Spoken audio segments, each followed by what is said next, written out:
Yertle the Turtle. On the faraway island of Salamasand, Yertle the Turtle was king of the pond. A nice little pond. It was clean, it was neat. The water was warm. There was plenty to eat.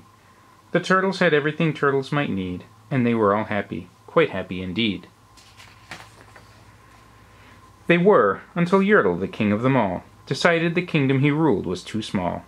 "I'm ruler," said Yertle, "of all that I see, but I don't see enough. That's the trouble with me. With this stone for a throne I look down on my pond, but I cannot look down on the places beyond. This throne that I sit on is too low down. It ought to be higher," he said with a frown. "If I could sit high, how much greater I'd be. What a king! I'd be ruler of all I could see." So Yertle the Turtle King lifted his hand, and Yertle the Turtle King gave a command. He ordered 9 turtles to swim to his stone, and using these turtles he built a new throne. He made each turtle stand on one another's back, and he piled them all up in a 9-turtle stack. And then Yertle climbed up. He sat down on the pile. What a wonderful view! He could see most a mile. "All mine," Yertle cried. "Oh, the things I now rule! I'm king of a cow, and I'm king of a mule. I'm king of a house, and what's more beyond that, I'm king of a blueberry bush and a cat. I'm Yertle the Turtle, oh marvelous me, for I am the ruler of all that I see."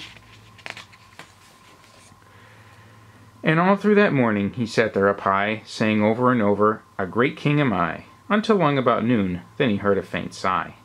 "What's that?" snapped the king, and he looked down the stack, and he saw at the bottom a turtle named Mac. Just part of his throne, and this plain little turtle looked up and said, "Beg your pardon, King Yertle.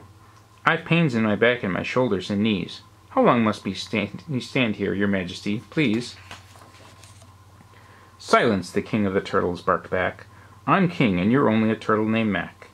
You stay in your place while I sit here and rule. I'm king of a cow, and I'm king of a mule. I'm king of a house, and a bush, and a cat. But that isn't all. I'll do better than that. My throne shall be higher," his royal voice thundered. "So pile up more turtles. I want about 200. "Turtles, more turtles!" he bellowed and brayed, and turtles way down in the pond were afraid. They trembled, they shook, but they came, they obeyed. From all over the pond they came swimming by dozens, whole families of turtles with uncles and cousins, and all of them stepped on the head of poor Mac. One after another they climbed up the stack. Then Yertle the Turtle was perched up so high he could see 40 miles from his throne in the sky. "Hooray!" shouted Yertle. "I'm king of the trees. I'm king of the birds, and I'm king of the bees. I'm king of the butterflies, king of the air. Ah me, what a throne, what a marvelous chair. I'm Yertle the Turtle, oh marvelous me, for I am the ruler of all that I see."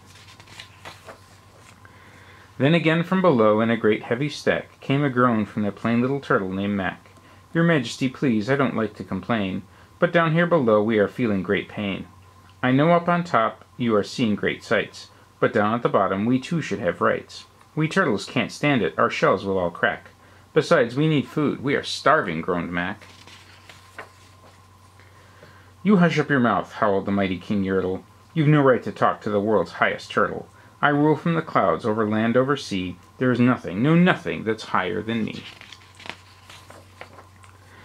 But while he was shouting, he saw with surprise that the moon of the evening was starting to rise, up over his head in the darkening skies.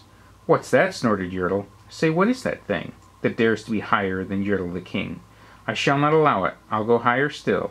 I'll build my throne higher, I can and I will. I'll call some more turtles, I'll stack 'em to heaven. I need about 5,607.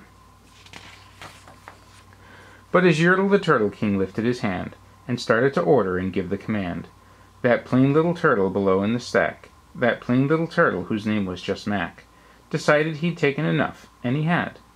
And that plain little turtle got a little bit mad. And that plain little Mac did a plain little thing. He burped. And the burp shook the throne of the king.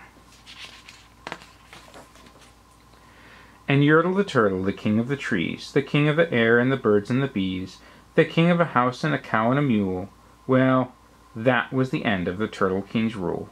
For Yertle, the king of all Salamasand, fell off his high throne and fell plunk in the pond. And today, the great Yertle, that marvelous he, is king of the mud, that is all he can see. And turtles, of course, all turtles are free, as turtles and maybe all creatures should be. The end.